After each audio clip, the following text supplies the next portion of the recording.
Hello and welcome to Reimagining Love. I'm Dr. Alexandra Solomon. Relationships have the power to wound us and the power to heal us. As a clinical psychologist, author, and professor at Northwestern University, I've devoted my life to studying intimate partnerships and family dynamics.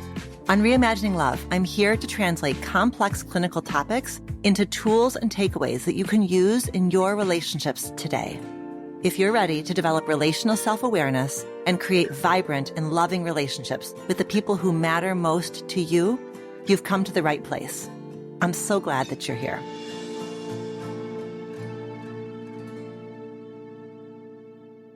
Hi, Reimagining Love listeners. I have a special announcement. The brand new Reimagining Love Workbook, Volume 1, is now on sale on my website. You know, when I set out to create this podcast, I knew that I wanted the lessons and the insights from the episodes to feel tangible and immediately applicable to you and your relationships. As a couples therapist, I've seen time and time again that improving your relationships and your relationship with yourself takes effort and intention and time. We need strategies, we need practices that we can play with, as well as structured spaces to reflect. And sometimes the best way to do this is to put pen to paper, to see what's going on inside of our minds and inside of our hearts. So I decided that I would create companion worksheets for all of the solo deep dive episodes of Reimagining Love. These worksheets contain tables to fill out, relational self-awareness questions to answer, and reflection exercises, all tied to the topic of the episode. And these worksheets have been available to listeners through my newsletter as the corresponding episodes have aired. And now I've updated all of them, and we've compiled them into this downloadable, easy-to-use workbook so that you can conveniently access them all in one place. And at the end of the workbook, you're going to find a glossary of the therapeutic terms that I frequently use, as well as a list of all the podcast episodes thus far, organized by topic, in case you're seeking support in a particular area at a particular moment. So, if you're ready to dive deeper into your relational self-awareness work, click the link in the show notes or head to dralexandrasolomon.com/RL Workbook to purchase this amazing bundle of resources, which you can use individually or with your partner.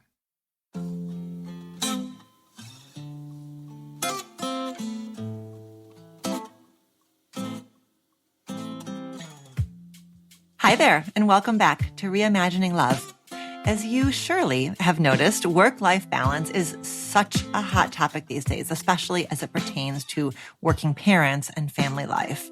I think we can certainly partially attribute this to the complete upheaval of work and family life that the pandemic forced upon us. So many couples and families had to reimagine the way they were balancing time, caring for their children, and showing up for their careers. So an important conversation is happening, but many parents still feel overwhelmed and powerless. And that is where my guest for today's episode and her amazing new book come in.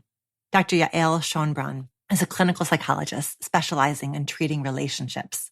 She's a co-host for the Psychologist Off the Clock podcast, an assistant professor at Brown University, and a parent of 3. Her writing about working parenthood has appeared in the New York Times, Wall Street Journal, Washington Post, and Greater Good Sciences Center, among others. And her new book is Work, Parent, Thrive: 12 Science-Backed Strategies to Ditch Guilt, Manage Overwhelm, and Grow Connection When Everything Feels Like Too Much. Yael and I had a wide-spanning conversation about the central themes of her book. And I'll preview for you that one of the recommendations she makes is that parents establish values for themselves that can guide their choices and support them when things feel unmanageable. We also answer a wonderful listener question together about the types of conversations that one might have with a partner about parenting and about values in advance of starting a family. I'm really grateful for Yael's compassion and her clarity around these topics, and I hope that you enjoy our conversation.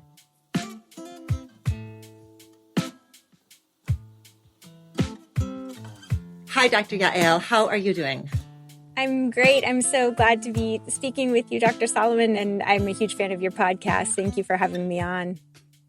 Well, I'm delighted to have you on. I want to start by telling you that back in December, I did an episode of Reimagining Love that was called Is Work Stress Taking a Toll on Your Relationship? And it ended up being one of our most downloaded and listened to episodes. So I'm really glad to have an expert in the house so that we can really break down this topic of working parenthood. I know that our audience is going to love hearing from you and learning from your wisdom. So thank you. Yeah, it's such an important topic, how work impacts relationships for sure. Mm-hmm. But before we dive in, I want to ask you the relational self-awareness question that I ask to all of our guests. Are you ready for it? I'm ready. All right. Dr. Yael, can you tell us, please, about a growing edge that you're currently working on in one of your important relationships and what it's been teaching you lately?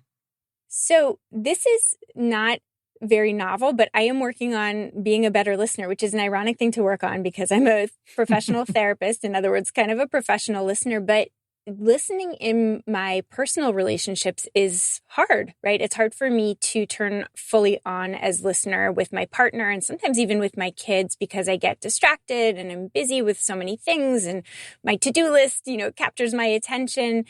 But what I know about relationships is how important it is to really fully tune in when somebody who loves you and who you love is speaking, to be able to tune in sort of heart, body, and soul to what it is that they're saying. And because life has gotten so busy with my book, I have found myself being more distracted. So that is something that I'm actively working on. How? Do you have any tips or tricks? Because even the amateur listeners among us struggle with it, but yeah, even us. So I think we all struggle with listening. So what are do you have any tips or reminders or mantras that you give to yourself that you have found helpful? Yeah, well, so I think the biggest thing for me is I think of it almost like a meditation practice. It's like just being more deliberate about noticing where my attention is when I'm connecting with people I love. Just a more general awareness of where my attention is something that I try to check in on throughout the day as kind of like a habit, like, oh, where's my attention now? Where's my attention now? The other thing is I try to sort of at specific times in the day. So for example, right after I've picked my children up or right after my partner gets home from his job, to use that transition point as an opportunity to fully step into whatever the, partner or parent role, and to use that as a wake-up call. Now it's time to tune in and really listen, ask the questions, and pay attention to the answer. So to do those check-ins throughout the day, but at the transition points in my day, to use that as an opportunity to really commit to the role and to commit to the listening in that role.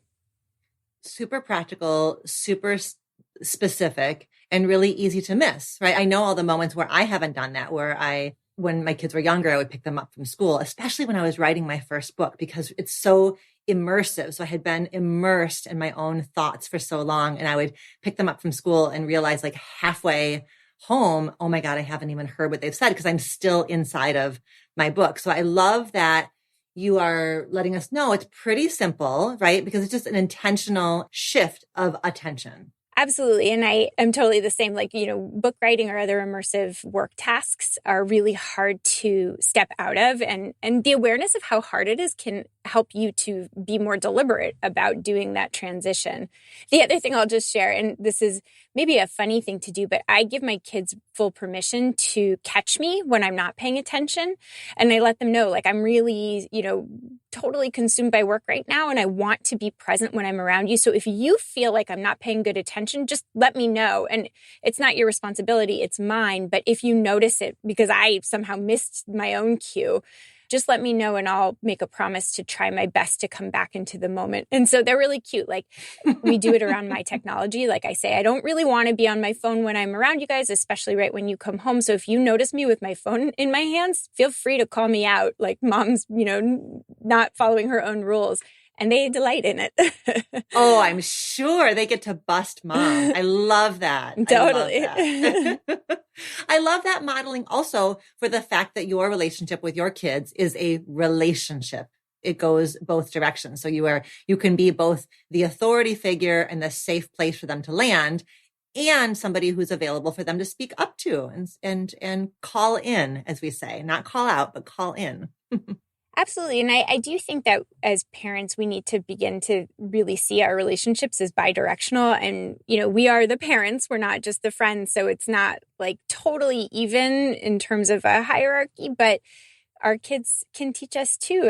And their feedback matters, even if we maintain that sort of authority as parents, which is also important.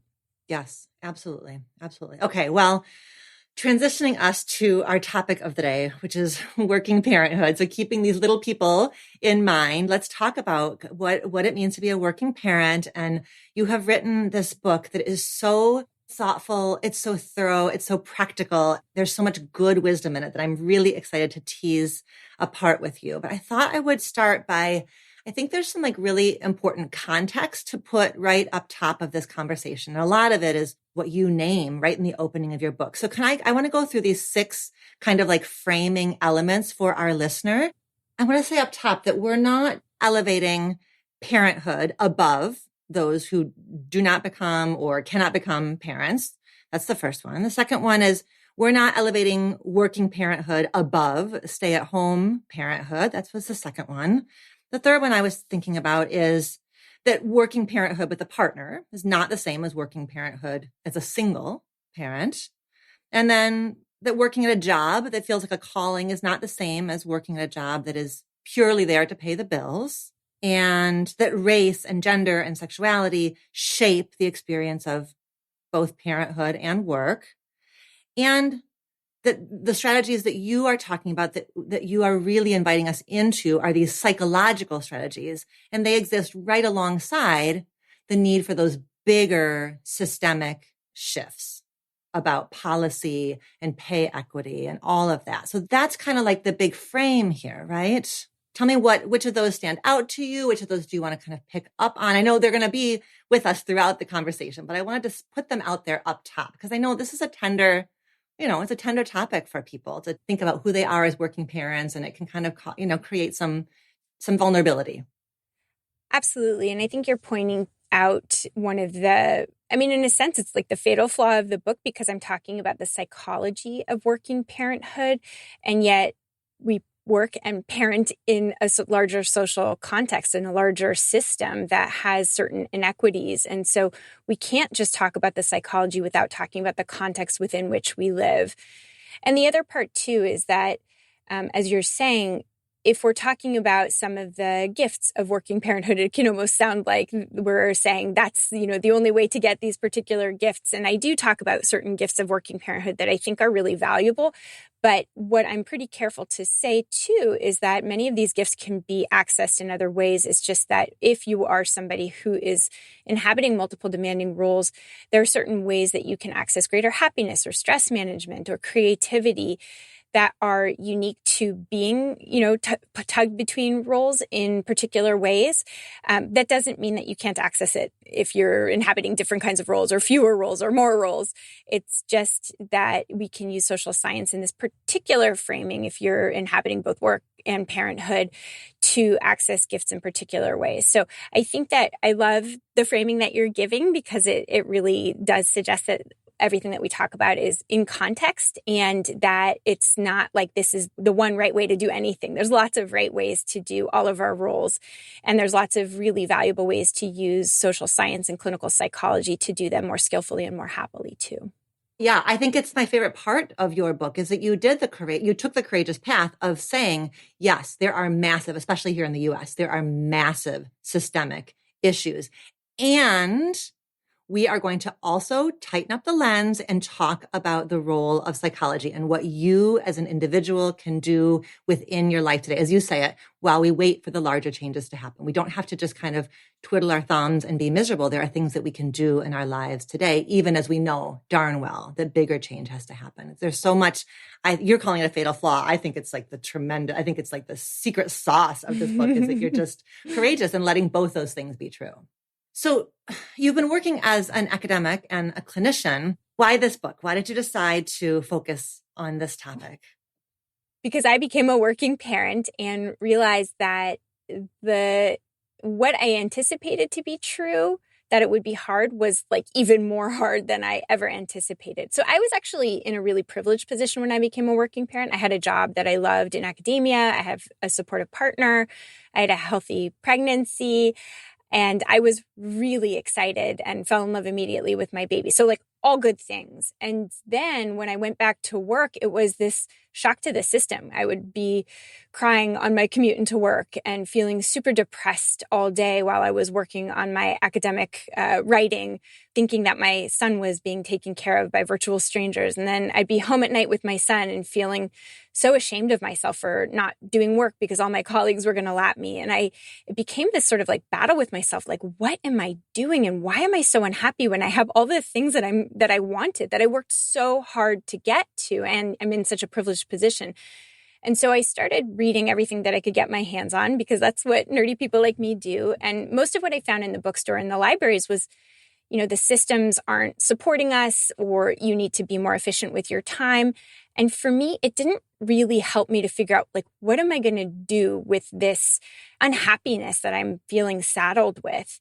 And so from there, I started looking at the academic science, at the studies that had been done on working parenthood. And what I found there was kind of magical. It was like this concept that I'd never heard of before called work-family enrichment. And immediately I was like, wait, I want to know what that is. And I want more of that, not the conflict side, but the enrichment side.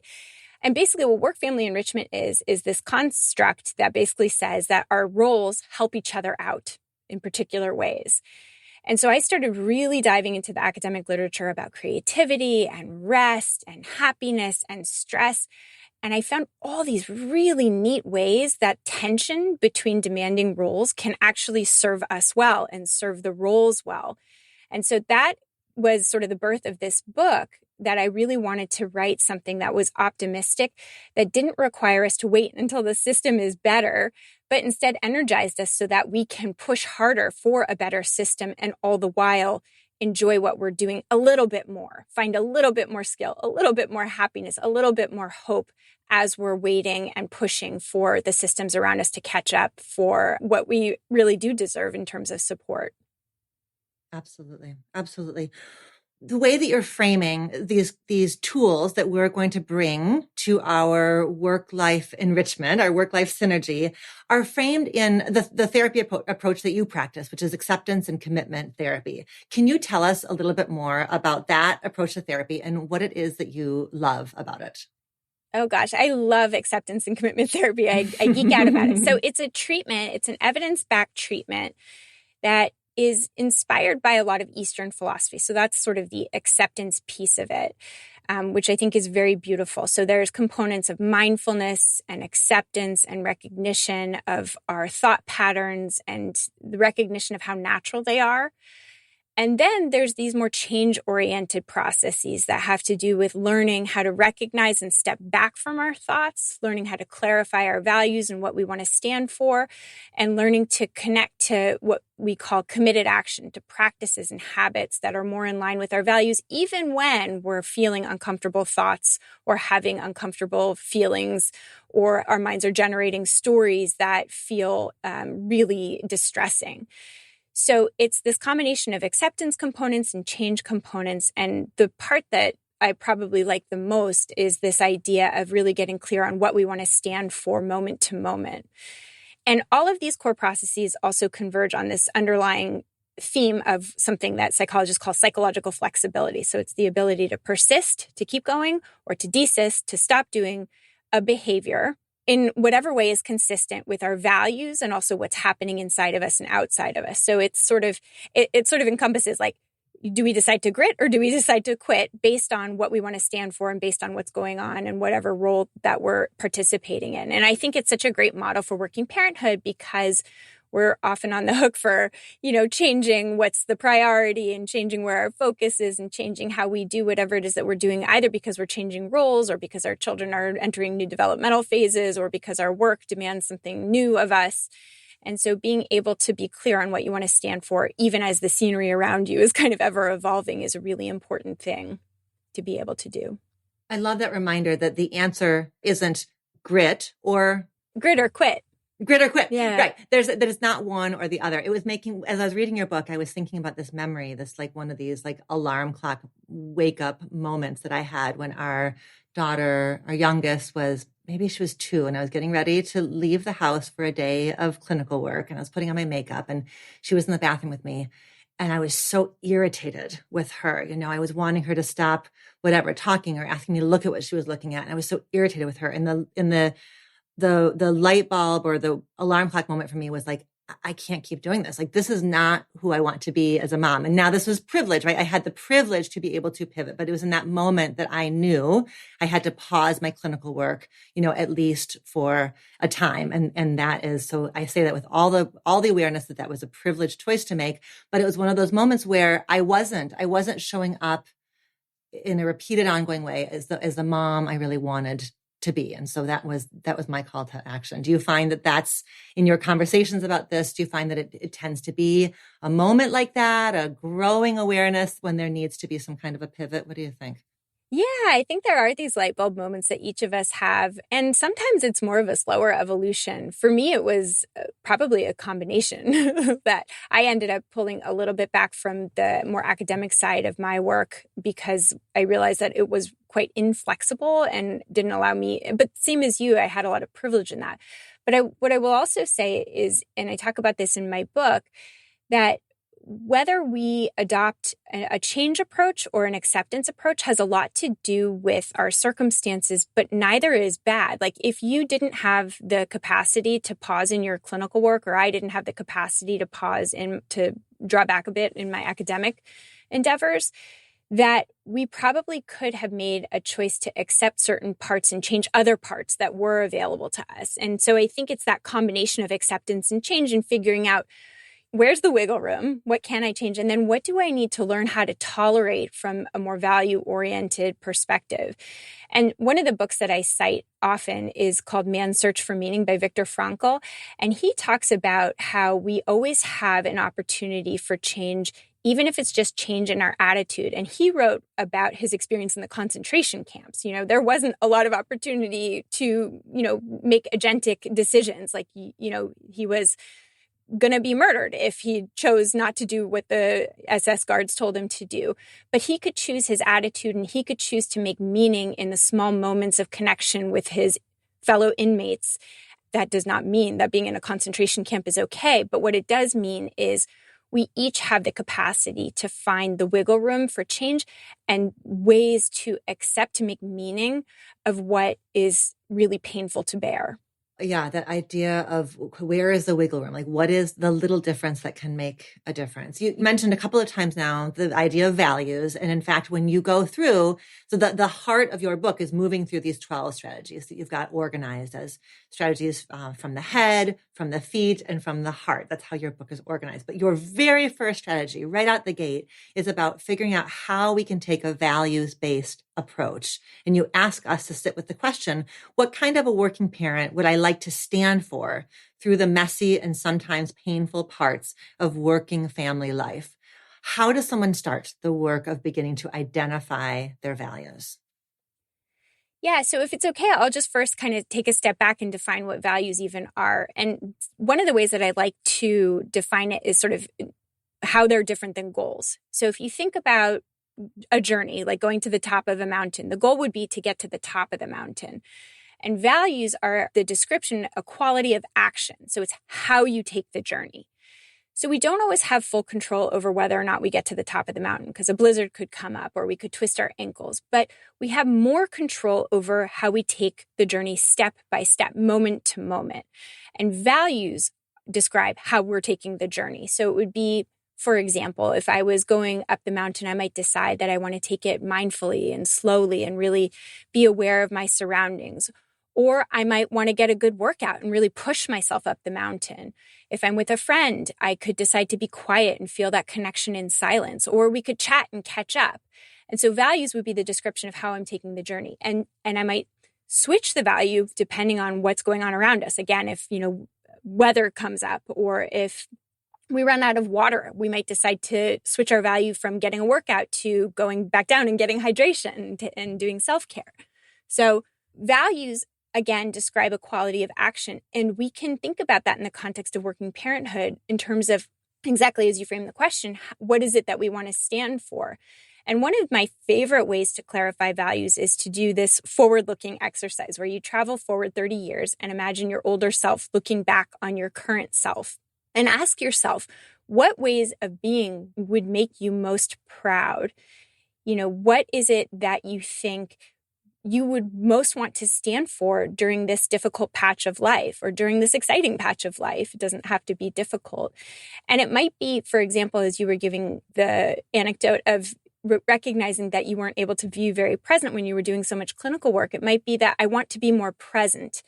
And say you glean that you wanted to be more present, but you realize that, I can't financially afford to draw back on my clinical hours. Then it might be a question of, okay, then how is it that I could be more present, maybe even in smaller chunks of time that I do have available without working less?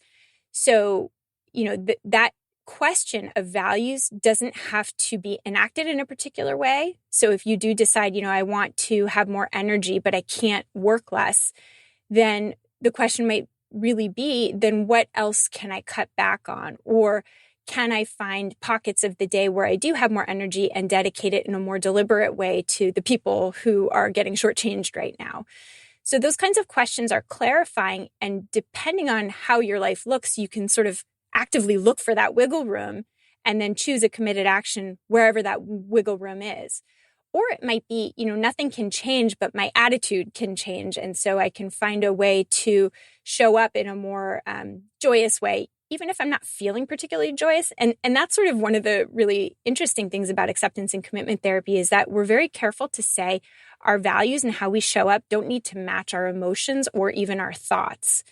And that's a pretty empowering thing because you can decide to show up, for example, if you're really angry with your partner, you can still decide to show up in a way that is respectful. That doesn't mean that you don't feel angry, but the behaviors that you choose, if you were to follow this path, would line up with your values, not with your emotions. It's not easy, but it's a pretty empowering thing. Well, that is there's a lot of talk right now about self-abandonment, that if I am respectful to my partner while I feel angry with them, I'm abandoning myself. And you're saying, actually, there's something bigger than all of that, which is your value. It's about the really important relationship that you have with yourself and the kind of person that you want to be. And so you can show up as a respectful person, even as you have difficult emotions. It's empowering and it's challenging because it really challenges us to let go of the idea that we are victims, of our circumstances. Yeah. That's beautiful. Well said. Yeah. But I think you're raising such an important point that it can easily be misconstrued as self-abandonment. Like do what other people want you to do, not what you feel, which isn't what values are. Values are what you want to stand for. And if you want to stand for somebody who really expresses your anger, then I think that is really important because sometimes that's exactly what needs to be done because anger helps us to right wrongs, to counteract injustice. And sometimes we really do need to act on anger. So it isn't like me suggesting that somebody not act angry, but rather it's clarifying for yourself what's important for you to stand for in this particular role or in this particular moment. Yep. Will you talk to us a little bit about the third strategy you talk us through, which is about unhooking from unhelpful labels? What's an example of an unhelpful label that a lot of us working parents get stuck in? And what does unhooking from that label look like? Some of the labels that I think are quite unhelpful are this is impossible, this is intolerable. Those are kind of probably the two that I find most unhelpful. And the reason that I find them unhelpful is that I think they line up with a fixed mindset. So I talk a lot about fixed versus growth mindset in the book. And most people are familiar with this in the context of student learning. So fixed mindset would be somebody who believes, for example, that they're not good at math. And so they think there's no point in trying because that's just not what I'm good at. Whereas somebody with a growth mindset might say, I'm not good at math yet, but if I work at it, I can get better. When we have these black and white rigid labels like this is impossible, this is undoable, this is unworkable or intolerable, it causes us to think there's no point in trying. And what we know from mindset research is that once we close off the possibility of anything good happening, we almost ensure that is going to be the case. Whereas when we say, this is difficult, but we can probably find some way to sort of move the dial, to make progress, to learn something valuable, then we're much more likely to be able to do exactly that. And so what I really encourage people to do is to notice those thoughts that cause them to drop into that fixed mindset, that mindset of there's no point in even trying, because there is value in trying. And what we know, again, from the literature on work family enrichment is that there's lots of opportunities to do what feels really impossible sometimes and to do it. And it proves that it's not impossible. It does not mean it's easy. It does not mean it's fair, but it does mean that we can use that growth mindset to help ourselves bear it and to fight for more justice and humane treatment in the world at large. And so the process of unhooking is noticing those terms and recognizing that that's words that our mind generates that we get really attached to. Mm-hmm. We talk a lot in the realm of couples about, being careful about like the always and never kind of binary descriptions of our partner's behavior. You are reminding us to make sure that we are looking for those kind of binary all or nothing labels that we put on our own circumstances. And that's to benefit ourselves because we disempower ourselves from looking at, even the small tweaks we can make, but also in the bigger picture. Because you're saying if our story is this is impossible, then we also can't advocate for other people. We can't advocate for different policies. So that's really powerful. It's a powerful idea of noticing when we stick a really holistic label on a situation that prevents us from seeing and looking for what you keep calling, the wiggle room, the little tweaks that we could be making. So good. Mm-hmm. Okay. So then you move into from the feet, like much more these kind of strategic focused steps. And there's a chapter about practical wisdom, different kinds of practical wisdom, these very sort of simple but easy to miss frameworks. And one of them is about reading the room. Can you talk to us about what it means for a working parent to read the room? What does that mean? So reading the room is sort of figuring out, who it is that you're working with and what is the role that you're embodying. And I think the most classic examples of a working parent is, we interact differently with our colleagues than we do with our kids, as we should, right? With colleagues, we might be more businesslike and forward-looking. With our kids, it is often more helpful to be present-oriented and patient, right? Not to be sort of moving forward hard-throttled on whatever task it is that we're working on. And so being aware of what sort of the role that we're inhabiting, what the expectations are, and what the most appropriate way to be orienting is really important. And that has a lot to do with our emotional intelligence, our ability to kind of gauge like who is it that we're interacting with and what's going to be the most effective way to communicate and what's going to be the guiding values that would be most useful to align with in that particular role. And what that requires, and this is maybe what you're pointing to, is it requires a lot of movement in between. So when you move from your work role to your parenting role, there's a huge transition that happens there, right? Because you're reading the room and recognizing that, okay, now I need to, soften my tone and be more of a listener. If you're moving from work to parenting, or if you're working from parenting to work, now I need to be more task oriented and forward looking and detail oriented. So the ability to read the room cues us to make those transitions. And the more that we practice making those transitions, the more facile we get in making them. It's one of those hidden benefits of being a working parent, right? Is because in order to inhabit both these roles, we need to switch our hats. We need to switch which part of ourself is in the foreground. It's like basically a years-long training program in psychological flexibility then. Exactly. And what I think is really heartening about the whole thing is that psychological flexibility is so important for our mental health and well-being in general. And working parenthood gives us so many opportunities to build that muscle. So thanks, working parenthood, for all those opportunities. But it is really true. And the other thing that I'll say is I really love the studies on lifetime bilinguals, because it shows that, so for individuals who are raised speaking two languages, it's much less effortful for them to switch from English to Spanish or from Hebrew to English than it is for somebody who learns the language later in life or who isn't as fluent in the two languages. And to me, what that suggests is that the more practice that we get, the less taxing those role transitions are. And so have compassion because the role transitions do take energy. They do take a toll, but also maintain some optimism because the more that you do it, the easier it becomes. Mm-hmm. And if you forget, your kids will remind you. I was just thinking about Yeah. how years ago Totally. I had written an article for O magazine, and it was like, for me, that was like one of my bucket list things, right? Like, just stick a fork in me. I'm done. I'm in O magazine. And our daughter was making a little after school. She was making a little sandwich for herself after school. And so she must have been, I don't know, 10. And so I'm telling her about, following your dreams and, don't underestimate yourself and anything is possible. She goes, Mom, I followed my dreams and I made this sandwich, which is about to make all my dreams come true. That is so cute. Oh my gosh. I love that. And what a great example of your work role feeding your parenting role in this beautiful way. I love it.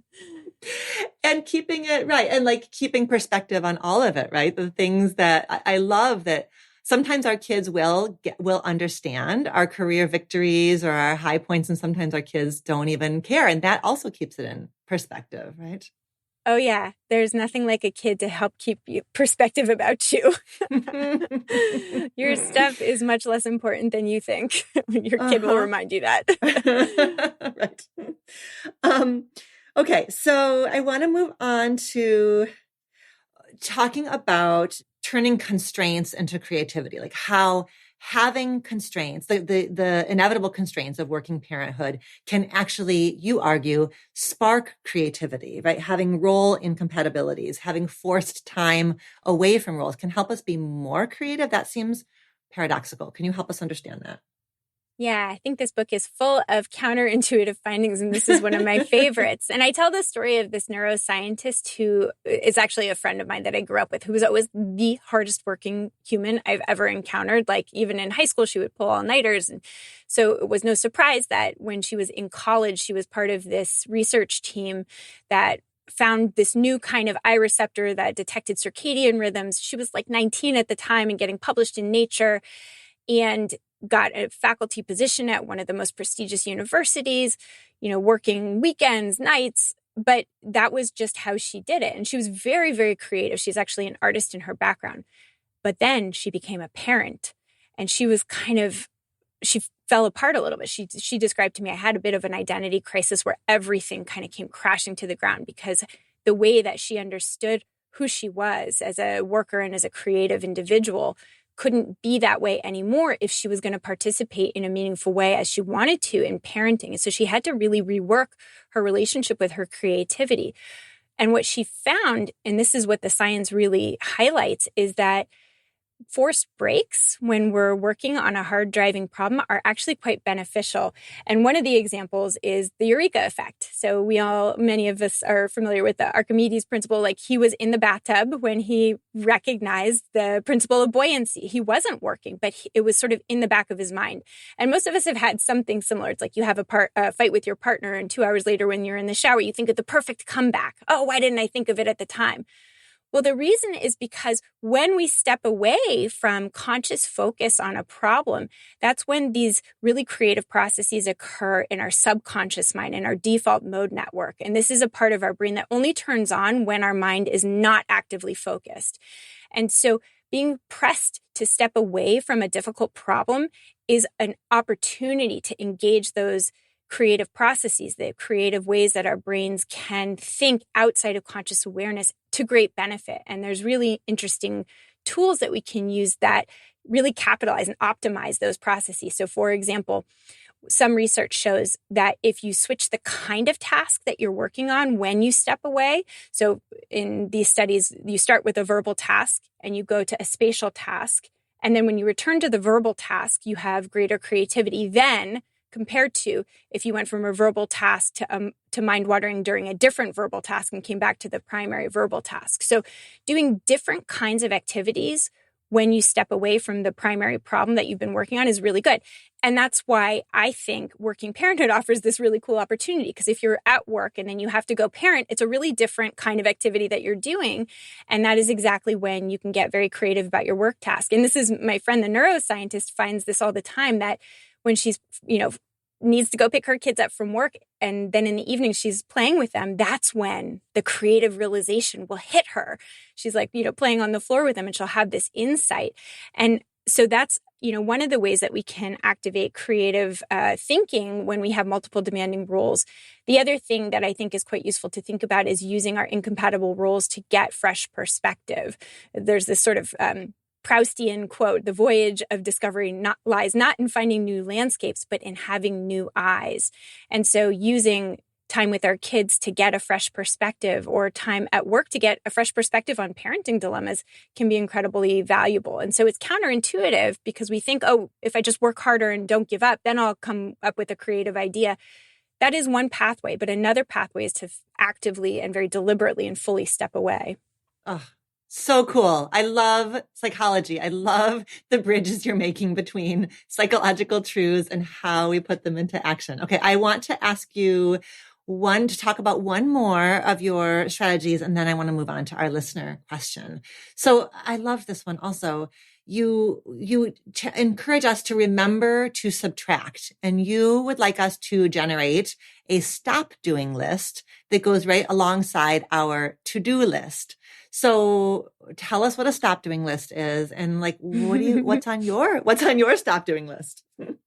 Oh gosh, so many things. Well, so first I'll just start with the science of subtraction is very cool. And the other thing I'll just mention is that the chapter on subtraction was not originally a part of this book, but then I encountered one of the researchers whose work I talk about in my book. His name is Leidy Klotz, and he has his own terrific book called Subtract.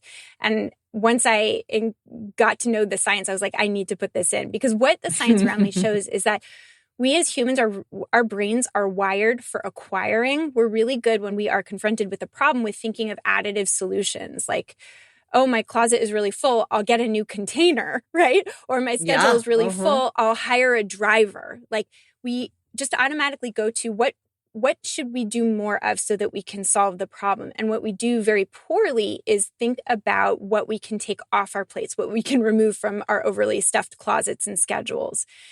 And that realization, I think, is quite helpful, because it basically suggests that we need to be more deliberate about thinking about removing things. And I'll add one more thing, which is that the research shows that when we're overwhelmed, we're even more likely to overlook subtraction as an option to dealing with whatever the problem is that's in front of us.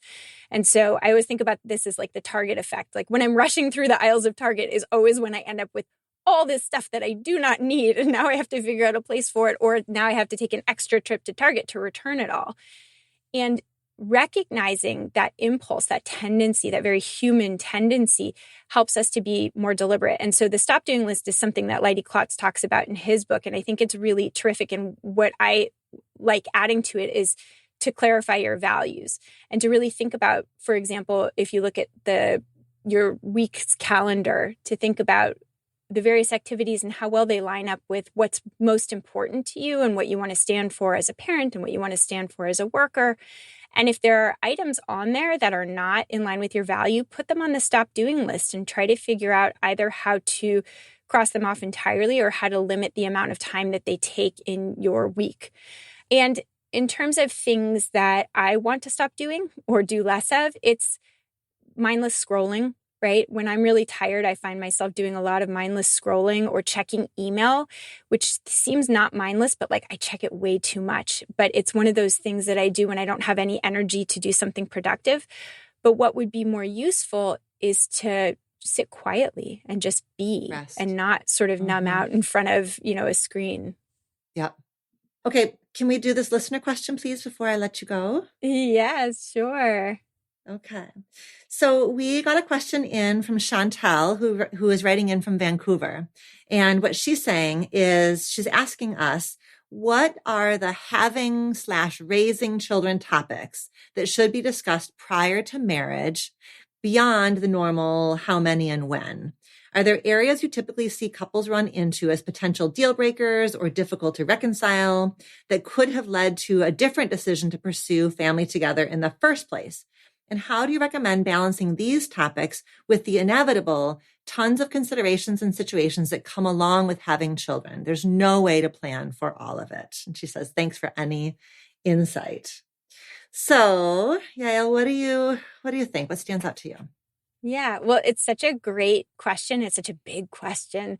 I do specialize in couples therapy, so I do see this a lot in the couples therapy room, and I see it in counseling when people are deciding whether or not to have a baby, and then I see it when people have had a baby and they're running into conflict because their visions for how each of them saw raising a child are so different. And, there are some, so in terms of like this question of, are there potential deal breakers? I think that there are some deal breakers. There are some things that you cannot compromise. You can either have a child or you cannot have a child, and you can't really compromise it. And the other one that I think is really huge is that's hard to compromise on is like the where do you live? Because you can generally only live in one place, although there are certainly some couples who do these bi-coastal commutes, but they're really complicated, especially if you're raising a family. So in many situations, you can compromise, but there are a few things that need to be decided. And, maybe we'll just stick with this. Do you have a baby or not? Question.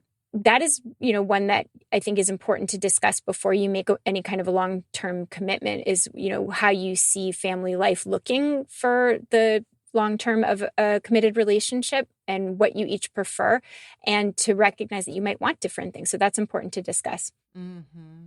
I actually think values are a great way to approach a conversation that has a lot of nuance. So what is it that you want to stand for as a parent? And to talk about it in all the different realms of parenting in terms of, for example, discipline and shows of affection, in terms of kinds of activities or how much you want to travel, in terms of the importance that you're going to place on academics versus downtime, in terms of who's going to take care of the doctor appointments and who's going to be the one who does the chauffeuring, in terms of who might, how you're going to organize around domestic responsibilities of like making dinners or, doing summer camp planning.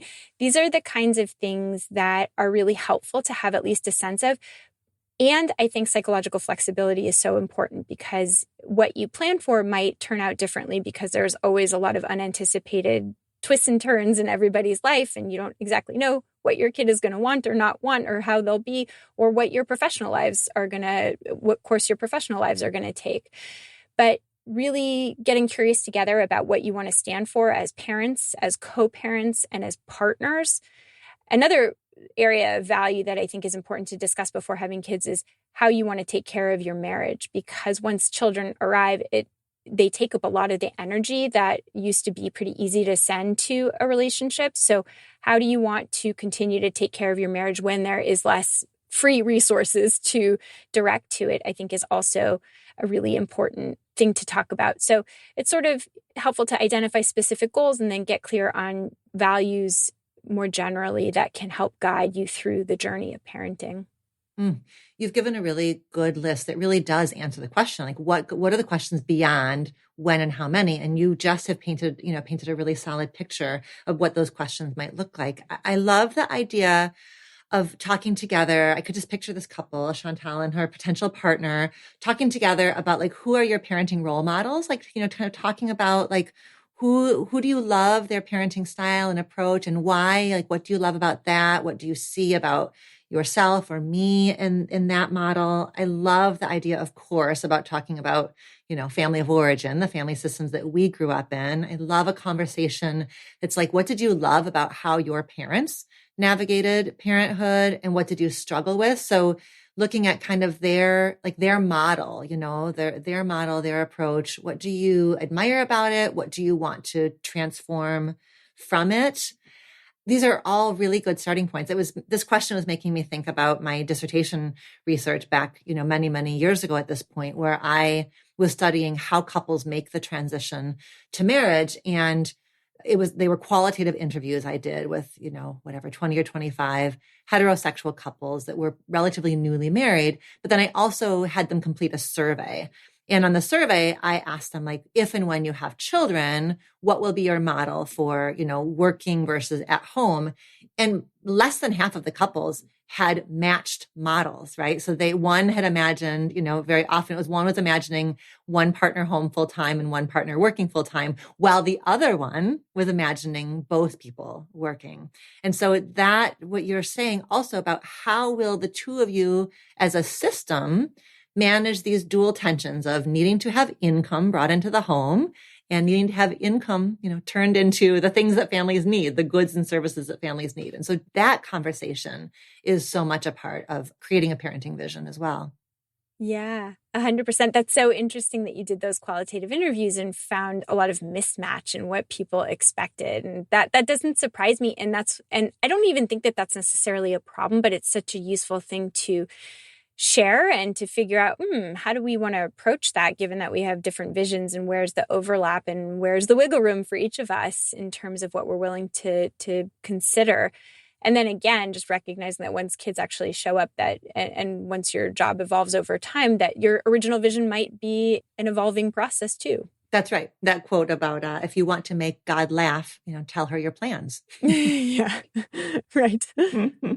Right. Yeah. And your kids, Chantal, your kids are going to teach you how to parent them, right? So you may feel like you're going to be, a really permissive parent. And then the universe sends you this child that needs much more structure, much more direction, right? Or vice versa. So I think that there's this idea. I love conversation. And I love what you had said about psychological flexibility of just working, really nourishing your relationship with each other so that then when you do need to pivot or adapt, you're A, not starting from opposite ends of the spectrum, and B, you're both aligned on a value of flexibility, reimagining, tweaking as you go. Yeah, that's why your podcast title is so beautiful, because this opportunity to reimagine the love, and to do that is kind of a regular process. Like, okay, well, how about now in this new phase? I think it's a good mantra. Like, let's reimagine it now. Oh, yeah, I have loved spending this time with you. And I know that for anybody who's listening to this conversation and is new to your work, they're going to be excited to dive in and learn more about you. So where can people go? What's the next best move they can make to understand more about you and the work that you do? Well, you can pick up my book, Work, Parent, Thrive, anywhere that books are sold. And you can also find me. I co-host a podcast of my own called Psychologist Off the Clock, where we talk about various topics in psychology, some about working parenthood, but lots about other topics that are just interesting topics related to well-being and flourishing in work, parenting, health, and relationships. So Psychologist Off the Clock, and that website is offtheclockpsych.com. Wonderful. We will put all the links in the show notes to your book, which is available wherever books are sold, and to your podcast, so people can benefit more from all of your wisdom and amazing perspective. Thank you so much. Thank you so much. I really appreciate the opportunity.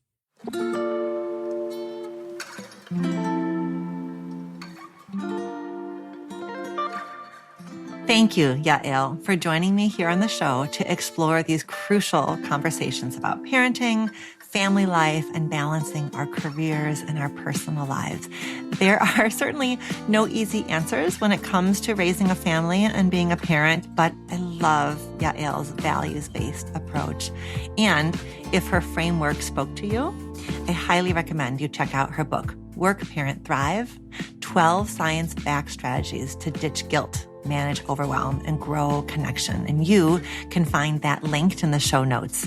Thank you also to our listener in Vancouver for the wonderful question.